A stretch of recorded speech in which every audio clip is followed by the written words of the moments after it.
So let's add the function that will return all categories. So the return type will be JSON response. And inside we need first to get the categories. And we need only the categories.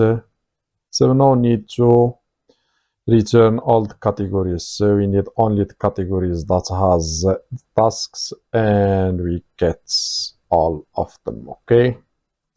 And here we need to return the JSON response. Let's import the JSON response from eliminate HTTP JSON response. Let's add also for the category, let's add a resource, PHP artisan make resource, and let's call it category resource. And let's add another one for our task. So here we need task, and let's name it task resource. So now we can use our category resource, and we call the collection, and we give it the categories.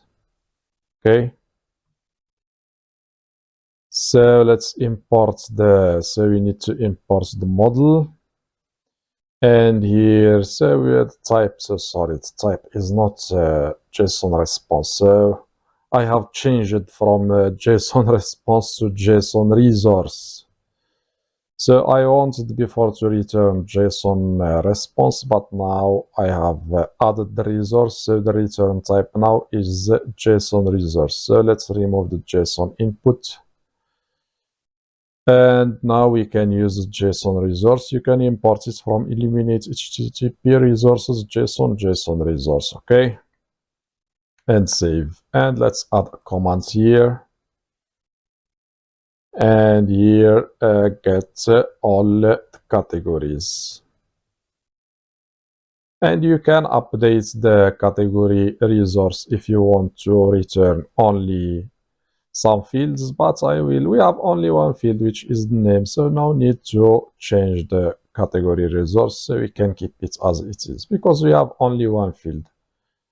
So now let's move to our task controller. So here we have the first function. First function will return all the tasks. So let's go back here and copy this one. So we'll do the same thing. So here we have the index. So first we need tasks, and we can use here instead task model, and here the task resource, and here let's import it, and we need here to change it to tasks. And what else? We need the task with the category. And I think that's all. So the task with category, and we return task resource. So that's all for this function. So here we will return a JSON resource. And we can import it also as we have done inside category controller. So next, so for the create, so we don't need to do anything. We can keep it, so we'll remove it from the, when we add the route, so we'll remove it, or you can add here a port 404. So if the user tries to access, you can use it like this, or return. You can use a port for 404 or return it as you want. So here inside store, what we need to do, we need to validate the data. So we need to validate the data. Okay, let's create a validation class for our. So here let's change it to request instead of resource, and let's call it task request. and it's enter, but I think let's do something. So we have two requests, so let's add this one for the add. So add task request, and we need another one for updates, okay? So updates task request. So let's see, so we have the request, so now we can use it here instead. So add task request, and don't forget to import it here. So what we need to do, we need to create a task using the task model. So we create and we give it the request validated, which are the validated fields. And that's all. And before we move to the next, so we need to return, and we can use the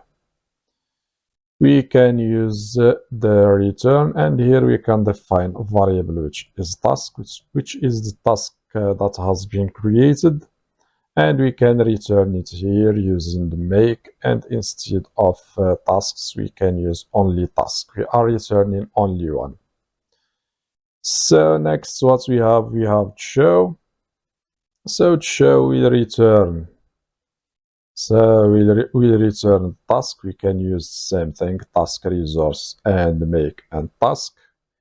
And for the edit, what we need to do, we need to return abort 404. So we will not display edit form from the backend, but we will edit in the front end. So for the updates, we can now use the updates task request that we have added. So let's import it. So don't forget to import the updates task. And here, so here we need to do something. So we'll use, so let's define variable. Let's call it data. And now we can give it the validated data. And we need also, so the user, as we have seen in the demo here, so you can change the task to be done, okay?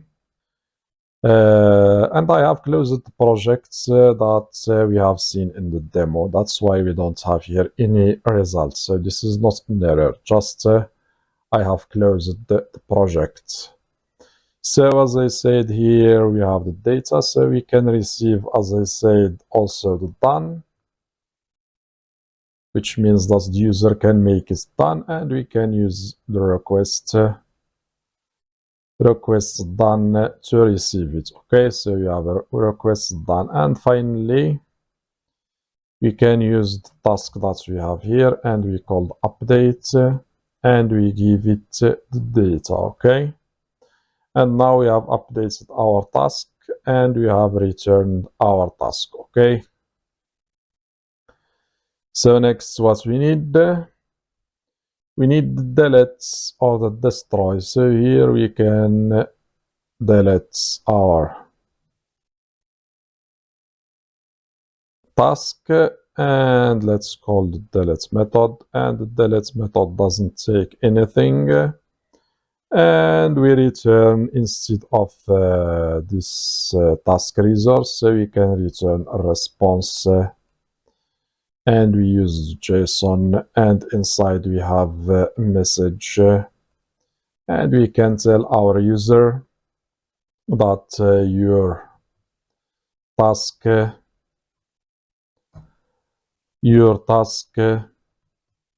has been deleted.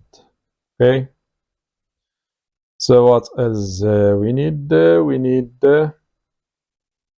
So before we add the filters, so we'll add filters later. Let's keep only what we have here. But before we move to the next, so we need to do something. So here, let's copy this message and paste it here. So here when we update, so we need also to tell our user that task has been updated. And here deleted. And here let's remove this extra return. And now we can send also task here. So task, and we give it the task. So let's remove this space and add a comma here. And that's all for our update. Let's do something. Let's add space here and here and save. So next, what we need, let's do the same thing here when we add. So we need the same thing. So here instead of, so let's use added, has been added, and your task has been added, your task has been updated, your task has been deleted. And we will add other functions once we reach filter. So here we return JSON response or resource. Here we don't, we return 404. Here we have, so here we have, we can use here JSON response, not resource, JSON response. Because here we are returning a JSON response and we can import it from Illuminate HTTP JSON response. Here resource, and here we don't return anything. Here response or not response, not resource, response. And finally here also we have a response. Okay, so now we have added our task controller. So next what we need to do, we need to add the routes. But before we add the routes, we did not add the content of this validation request. So let's move to the request. So here we have first validation. Let's change it to true. And what we have here, so this one, we have the title. So the title, we can make it required,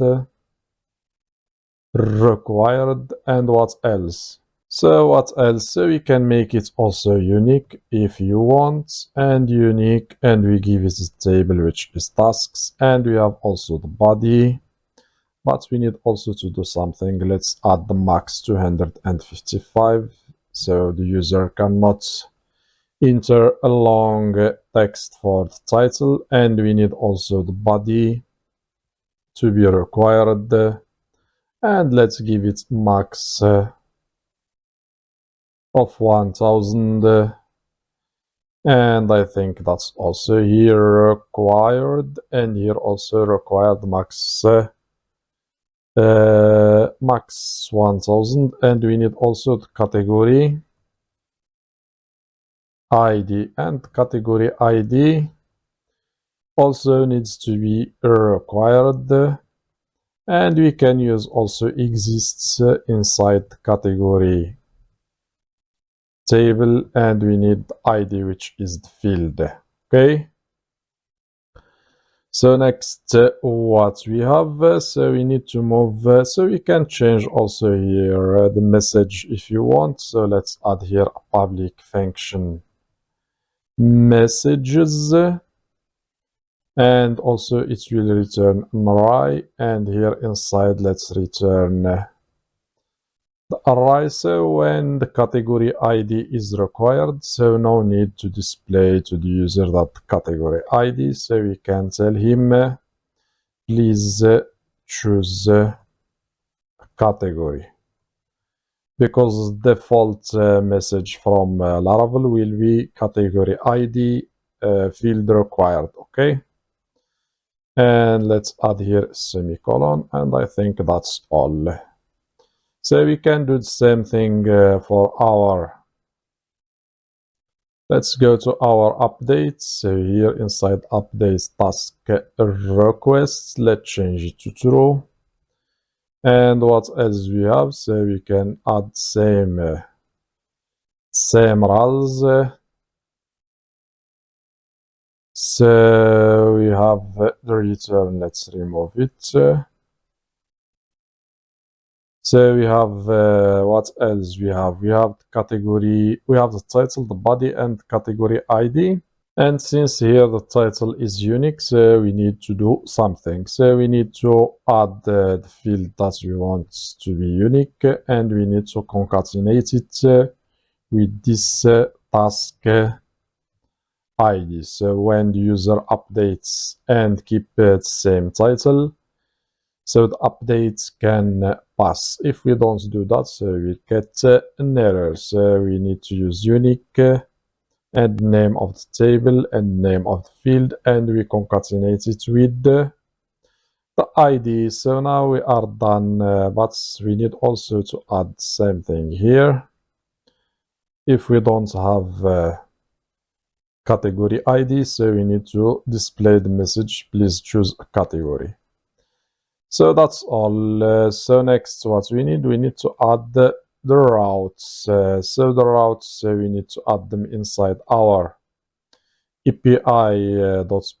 So as you can see, we don't have the API, so we need to install it. So let's first install it and add the route. So PHP artisan install API and hit enter, and let's wait until it's done, and then we move to the next. So we add our routes and we move to the front end, so we can display our tasks that we have already added. Okay,